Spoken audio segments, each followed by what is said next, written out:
¿Cómo les va? Hoy el lunes 25 de octubre y los saludamos con mucho gusto en una emisión más de la UNAM Responde desde Ciudad Universitaria para compartir con ustedes siempre temas de actualidad relacionados principalmente con la pandemia, pero también en esta fecha, pues ya calentando motores para una de las festividades de mayor tradición en nuestro país, que es el Día de Muertos. Estaremos hablando del concurso de calaveritas literarias de la UNAM. Y bueno, comenzamos nuestro programa de hoy hablando de la Estrategia Nacional de Vacunación que comenzó en México a finales del mes de diciembre del 2020, y es que de acuerdo a la Secretaría de Relaciones Exteriores, a finales de este mes de octubre se estaría alcanzando la meta de 146 millones de vacunas, esto para cumplir con los objetivos iniciales de este plan de inmunización.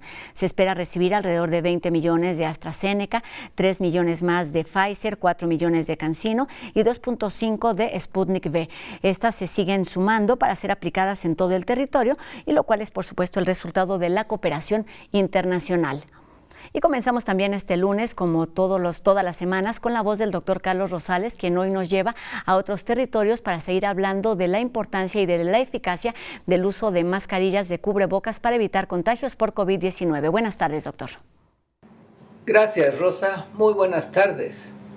Muchas personas siguen insistiendo en que el uso de la mascarilla no es adecuado porque no hay estudios científicos que respalden los beneficios de usar mascarilla. Bueno, ahora los hay. Ya se acaba de reportar recientemente un estudio que se realizó en Bangladesh, en el cual se confirmó que la mascarilla puede ayudar muchísimo a reducir la transmisión del coronavirus. En este estudio, que se realizó de noviembre del 2020 hasta abril del 2021, se incluyeron cerca de 600 pueblos y 342,000 individuos. En algunos lugares se les proporcionaron mascarillas gratuitas a las personas y se les instruyó cómo debían usarlas adecuadamente. En otros pueblos no se hizo nada.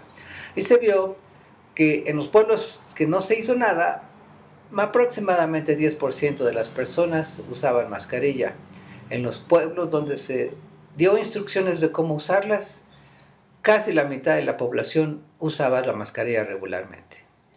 Esto, al final del estudio, se vio que el número de casos positivos se había reducido en más de 10%.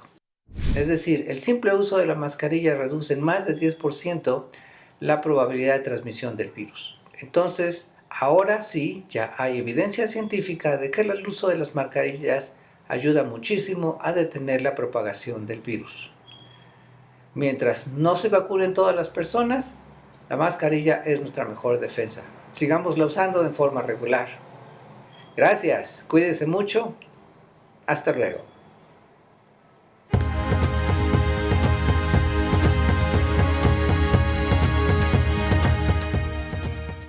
Desde hace muchos años, la Universidad Nacional Autónoma de México celebra el Día de Muertos con distintas actividades, distintos festejos que nos dan identidad como universitarios, y hoy estaremos platicando de una de ellas, las calaveritas literarias. Para hablar de esto, pues además es la colaboración de distintas instancias universitarias, y me da gusto recibir esta tarde a Ana Benito Vinos, quien es jefa del Departamento de Cultura de la Dirección General de Atención a la Comunidad de GACO. ¿Cómo estás, Ana? Un gusto saludarte aquí en la UNAM Responde. ¿Qué tal? Buen día. Muchas gracias por la invitación. Gracias, Ana. Y pues también estamos saludando a Anel Pérez, una cara conocida de este espacio y, bueno, directora de Literatura y Fomento a la Lectura de la Coordinación de Difusión Cultural de nuestra universidad. ¿Cómo estás, Anel? Encantada de estar en casa en TV UNAM, querida Rosa. Exactamente, es nuestra casa para hablar también de todas estas tradiciones que nos dan identidad, que esperamos y que, bueno, se han trastocado también con la pandemia, pero no han dejado de realizarse. Tenemos todos, por supuesto, muy presente esta mega ofrenda que nos reúne año con año, y, bueno, una de esas tantas actividades que se dan en torno a esta festividad es el concurso de calaveritas literarias. Ana, ¿por qué no comenzamos platicando qué lugar ocupa dentro de esta festividad universitaria y, por supuesto, nacional, las calaveritas literarias de la UNAM? Claro que sí, con mucho gusto. Pues esta es una de las convocatorias más famosas, constantes, y yo creo que tiene mucho gusto por la comunidad universitaria. Esta convocatoria se lanza además a toda la comunidad, no solo es para estudiantes, es para también profesores, para profesores, profesoras, trabajadores, trabajadoras, funcionarios, en fin, todo mundo que pertenezca a la comunidad universitaria puede participar. Y eso abre muchas posibilidades. Entonces, bueno, este concurso de calaveritas tiene diferentes temas cada año. Normalmente el tema va relacionado al tema de la mega ofrenda. Y en este año estamos en la virtualidad nuevamente, como el año pasado, ya con mucho más experiencia, además, está muy bien. Y este año tiene el tema de ausencia sin adiós. Es un año muy importante, es un año donde todo mundo de X o Y manera ha repercutido esta pandemia tan fuera de serie que nos ha tocado. Y quisimos poner este tema porque es algo que debemos, es una deuda que tenemos con la gente, que tengan esa posibilidad de escribir o de expresarse de alguna manera, ¿no? Vamos a entrar más adelante en detalle porque, por supuesto, hemos hablado a lo largo de todos estos meses de los aprendizajes, de las lecciones, las ausencias, por supuesto, lamentablemente también están presentes de muy distintas maneras, pero es importante hacer comunidad. Hablemos de temas quizá más amenos y más generales, Anel, hablando de las calaveritas, son una tradición que han estado presentes. ¿Cuál es su valor cultural, literario, de expresión? ¿Qué son las calaveritas? Bueno, el tema de las calaveritas tiene que ver con tres cosas, vamos a decir. Las calaveritas de azúcar, que tienen el nombre, ¿no?, en la frente, recordándonos, como decía el propio José Guadalupe Posada, la muerte es democrática, ya que a fin de cuentas, güera, morena, rica o pobre, toda la gente acaba siendo calaca. Eso decía en el siglo XIX José Guadalupe Posada. Él retrató justamente o inventó más bien esta calaca elegante, vestida como una catrina, derivado de la palabra catrín, que eran estos seres elegantes del siglo XIX. Y bueno, la catrina finalmente la nombra Diego Rivera en el famosísimo mural que ya todos conocemos, Sueño de una tarde dominical en la Alameda Central, que está ahora en lo que es el Museo Mural Diego Rivera. Y literariamente importa muchísimo, la literatura siempre tiene un tejido social y un contexto social, y derivado de una herencia franciscana, entra en el siglo XIX este modo de hacer unos poemas, en realidad son poemas breves, populares, con un contenido muy específico. La calaverita siempre está destinada a alguien, número uno, a alguien o a una situación en concreto, puede ser la pandemia, puede ser cualquier persona a la que queremos dedicarle esto. Tiene humor y tiene sátira, ¿no? Esto es muy importante, y siempre está en diálogo con la muerte. Entonces generalmente son octasílabos, pero en realidad hay varias tendencias poéticas, vamos a decir, de escribir las calaveritas, y lo que en realidad funciona es que hay un diálogo entre esa persona de la que queremos hablar o de nosotros mismos con la muerte, que puede ser la huesuda, la calaca, la flaca, la catrina, la calavera garbancera, que era la original. Y estos son versos que normalmente combinamos la primera y la tercera, o la segunda y la cuarta estrofa, haciendo un ritmo y una rima que tiene un contenido poético, musical también, desde luego, pero lo importante es que hablamos y nos burlamos de la muerte, porque como dijo Posada, y por eso empecé con eso, todos nos vamos a morir, y eso es una certeza. Entonces, hablar de la muerte, escribir sobre la muerte, hablar humorísticamente de la muerte, es una de las características de esta escritura de la calaverita, una particularidad muy mexicana que muchas veces en otros países asombra o aterra, en algunos casos, hay que decirlo. Y bueno, como dijo Ana, estamos convocando a toda la comunidad universitaria, no solo estudiantes, a que participen en esta fórmula de la literatura que nos convoca también a celebrar una tradición mexicana, que es esta burla de la muerte. Y hacerlo, por supuesto, con humor, con respeto, ha sido algunas de las características que se han enseñado, que se han practicado desde hace ya muchos años aquí en nuestra universidad, con las distintas prácticas, con las distintas festividades. Yanel nos cuenta cuáles son, digamos, estos requisitos generales, que son pues la dedicatoria, el ritmo y el humor. Ana, platícanos más detalles de esta convocatoria. Nos mencionabas el tema, además estamos conmemorando este 2021, pues los 500 años de la caída de Tenochtitlán, de la llegada de los europeos a nuestro país, y cómo se insertan todos estos hechos en cuanto a la temática también que se aborda en la mega ofrenda anual. Así es. Bueno, y independientemente de que la temática de la mega ofrenda sea México 500, que es precisamente esta celebración que es a nivel prácticamente nacional, eh, las calaveritas tienen también esta posibilidad de tener su propio tema, su propia temática. Entonces, en este caso es ausencia sin adiós, pero lo pueden ligar al tema de la ofrenda, ¿no? Es libre. Entonces, como ya mencioné, puede participar toda la comunidad universitaria y la calaverita que tienen que enviar sí va a tener ciertas características para que pueda entrar dentro de este concurso.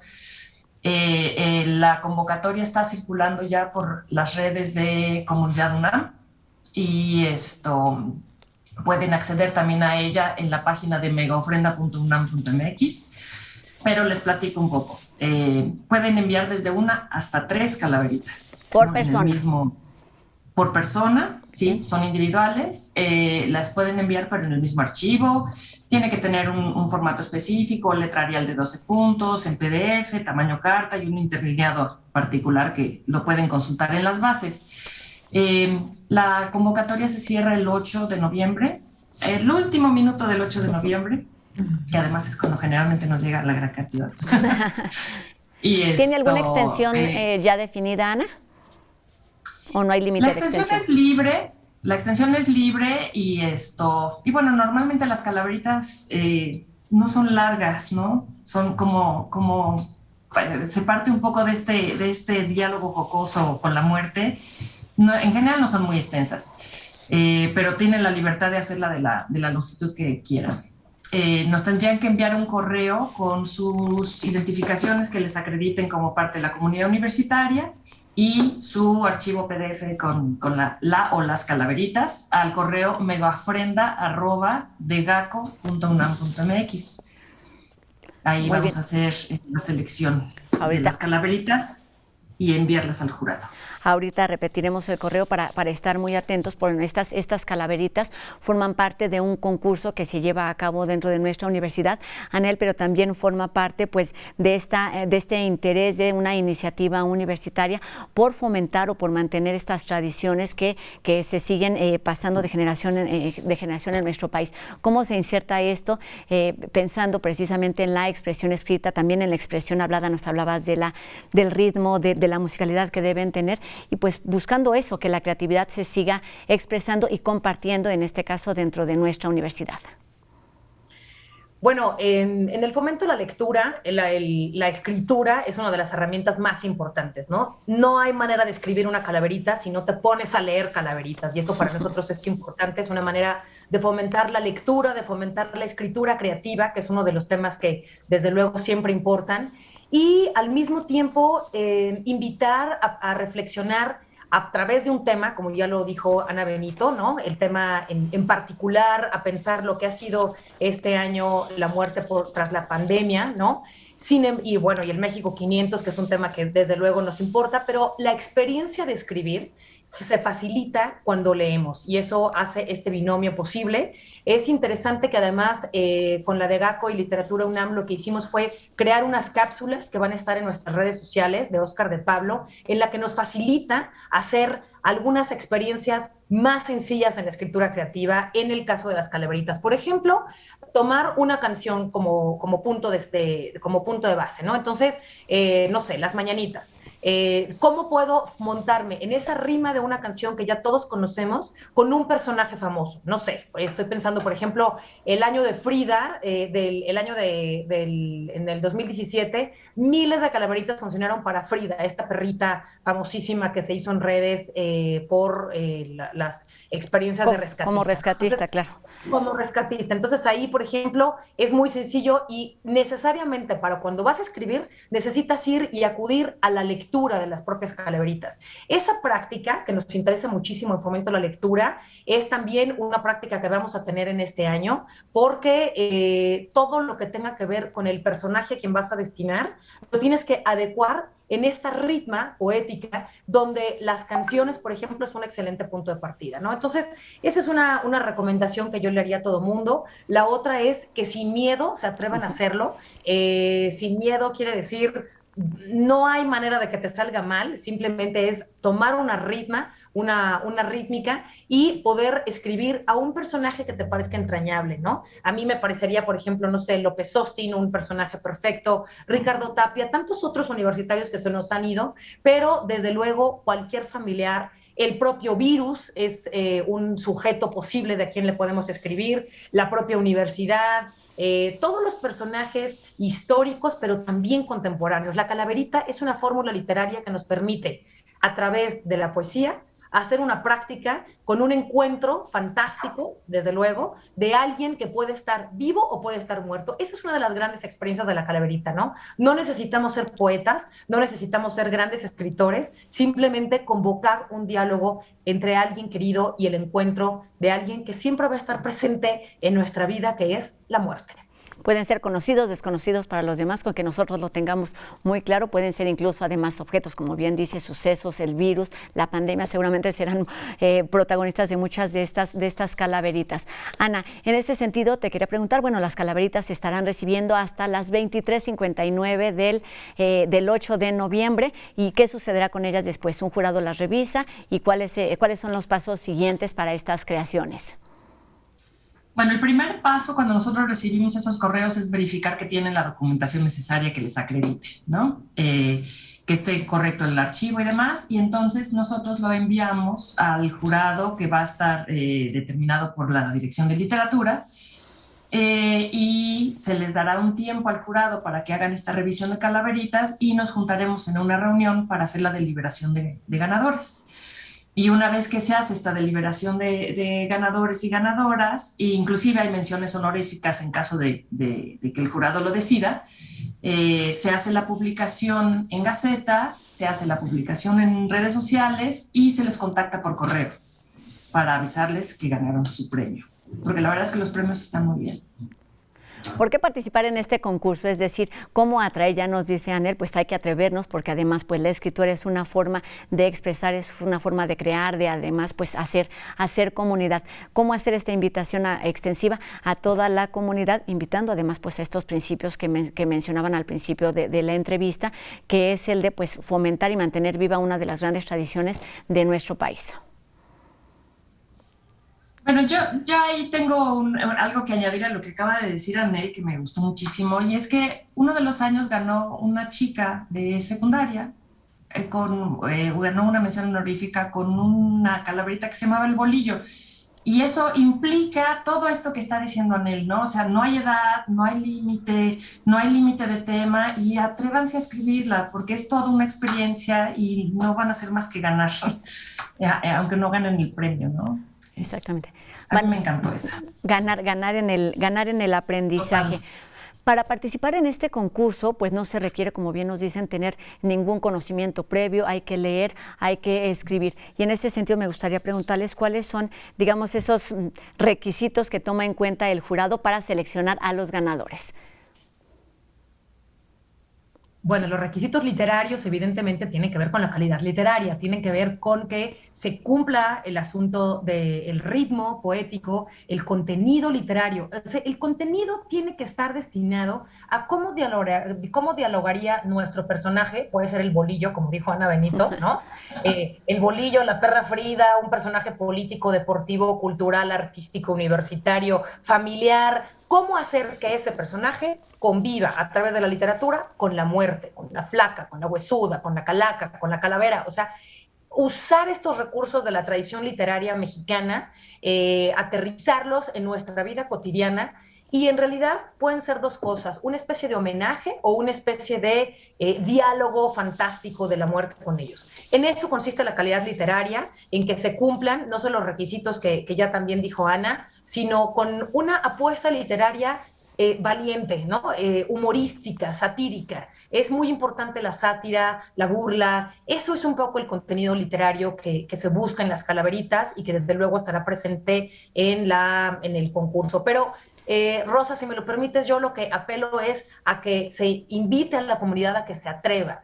Tomen su pluma, tomen el teclado, siéntense y pónganse a escribir una rima que puede ser que gane o puede ser que no, pero la experiencia de escribir es ya mismo una experiencia enriquecedora, porque nos obliga al mismo tiempo, Rosa, a pensar sobre la muerte, ¿no? A pensar sobre la muerte nuestra, y la colectiva. Y enfrentar quizá alguno de los miedos que tenemos ahí guardados. Se nos está terminando el tiempo y me gustaría terminar con Ana retomando algo que decías al principio, pues esta pandemia nos ha obligado a tener estas actividades de forma virtual, cosa que sucedía, de forma presencial, como la mega ofrenda y distintas actividades. Y mencionaste el tema o la palabra de aprendizajes. ¿Qué es lo que ustedes han aprendido con esta segunda edición de forma virtual y cuáles son los retos de hacerlo en este formato, Ana?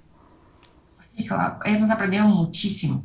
Hemos aprendido muchísimo y hemos aprendido que da otra faceta, ¿no? O sea, estas mega ofrendas virtuales que parecerían muy frías tienen una faceta muy, muy amable también, ¿no? No tienes que trasladarte, en fin, hablando específicamente de concursos, el año pasado recibimos calaveritas recibimos una de UNAM Sudáfrica, que a mí me emocionó muchísimo, ¿no? Y esta virtualidad ha hecho que se expanda mucho más y que se abra mucho más y que se conozca más. Entonces, hemos aprendido que tenemos un alcance mayor en ese sentido y también hemos aprendido que da esta otra cara, ¿no? Y que probablemente se vayan a complementar una con otra en un futuro, ¿no? Esta parte virtual que da una cara de las festividades y la presencial que da otra. Exactamente. En fin, es momento de olvidar. Avanzamos y aprendemos algo. Es momento de, por supuesto, olvidar las fronteras, escribir y pensar sobre las ausencias sin adiós, con humor, con creatividad, con sensibilidad, por supuesto, y participar en este concurso de calaveritas. La convocatoria está abierta en la página de megaofrenda.unam.mx y también en las redes sociales de Comunidad UNAM para que todos podamos participar y, como dice Anel, aventarnos, atrevernos a escribir a partir de este momento. Bueno, también tenemos algunos días para irlo perfeccionando si así lo consideramos. La convocatoria cierra el próximo 8 de noviembre. Así que pues muchísimas gracias por esta invitación, por esta convocatoria. Anel Pérez, directora de Literatura y Fomento a la Lectura de la UNAM. Gracias, Anel, y muy buenas tardes. Muchas gracias. Gracias también Ana Benito Vinos, jefa del Departamento de Cultura de la Dirección General de Atención a la Comunidad, de lo que estaremos platicando más adelante, también para seguir entendiendo qué va a suceder con esta mega ofrenda y la festividad del Día de Muertos en nuestra universidad. Muy buenas tardes, Ana. Muchas gracias. Buenas tardes. Gracias, pues ahí está la convocatoria a escribir, ahora calaveritas y también a escribir en todo momento. Y vamos enseguida con los chicos de En Trending, que nos habla de los temas que han estado o que están en tendencia y por supuesto hoy nos hablan o nos acercan a un programa universitario sobre el cáncer de mama. Vamos a escucharlos. El Instituto de Investigaciones Biomédicas de la UNAM, junto con el Instituto Nacional de Medicina Genómica, trabajan en el programa de investigación de cáncer de mama. Uno de los proyectos que lo componen se centra en buscar las causas de tumores malignos. Con este interés, se analizó la información genética de 200 mujeres mexicanas comparada con las pacientes de otros países, lo que permitió descubrir la mutación del gen AKT1-E17K, mismo que participa en la reproducción celular y permite que el tumor maligno continúe su crecimiento. Bueno, este es un proyecto que surgió hace ya aproximadamente 10 años y la pregunta era si podíamos encontrar algunos rasgos específicos en las pacientes mexicanas que no se vieran en otras poblaciones, ¿no? Los cuales pueden estar influenciados por muchas cosas, como por dónde vivimos, cómo vivimos, qué comemos y también nuestra ancestría.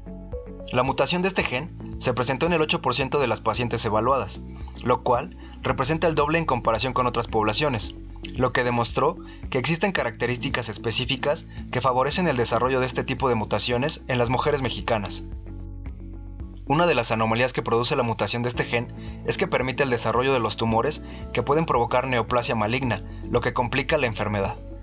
AKT1 es un gen que al estar mutado se encuentra muy activo y al estar muy activo mantiene vivo al tumor, ¿no? Entonces lo mantiene como creciendo. Este proyecto también determinó que el tejido mamario de las mujeres mexicanas envejece más rápido en relación con las de otros países, lo que también representa un avance para combatir el cáncer de mama. Somos una población que tiene más mujeres jóvenes diagnosticadas con cáncer de mama que otras poblaciones. Y eso pues nos hizo hipotetizar que posiblemente el tejido mamario de las mexicanas, por diversas razones, tanto ambientales como genéticas, puede estar envejeciendo más rápidamente. Y eso ya se conoce, hay aceleración del envejecimiento, lo cual confiere riesgo a cáncer de mama. El programa continúa en desarrollo y ha contribuido en la generación de conocimiento para nuevos tratamientos contra el cáncer de mama que permitan mejorar la vida de quienes lo padecen y ayudar en su prevención. generar más conocimiento sobre la población mexicana e impactar en cómo entendemos en general el cáncer de mama, porque hoy por hoy un grupo de pacientes con cáncer de mama se puede tratar con fármacos que tratan de activar ese sistema inmune que ya puede estar presente en el tumor. Y otra manera de acercarnos a los temas que están en tendencia y que forman parte del interés de nuestra comunidad universitaria es, por supuesto, la Gaceta UNAM, que los lunes y los jueves nos presenta números en verdad completos para revisar a detalle. Vamos a ver qué nos prepararon para la edición de este lunes.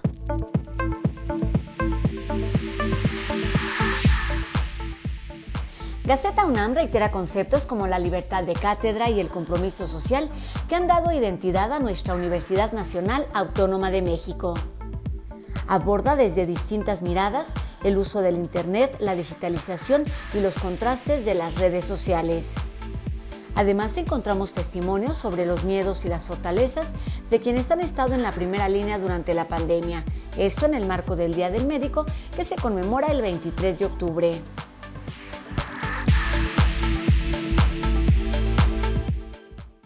Y con esto terminamos nuestro programa de hoy. Los invitamos a que nos acompañen el resto de la semana en este programa en punto de las 2:30, pero también a través de nuestras redes sociales. Están abiertas en todo momento para seguir el diálogo, escuchar sus dudas, sus comentarios, también sus inquietudes y poder acercarnos a especialistas que puedan resolver todas estas inquietudes para seguir actuando de forma responsable en medio de esta pandemia. Así que bueno, la invitación es también a encontrarnos, como les decía, el día de mañana en la UNAM Responde, por supuesto a las 2:30 por TV UNAM. Adiós.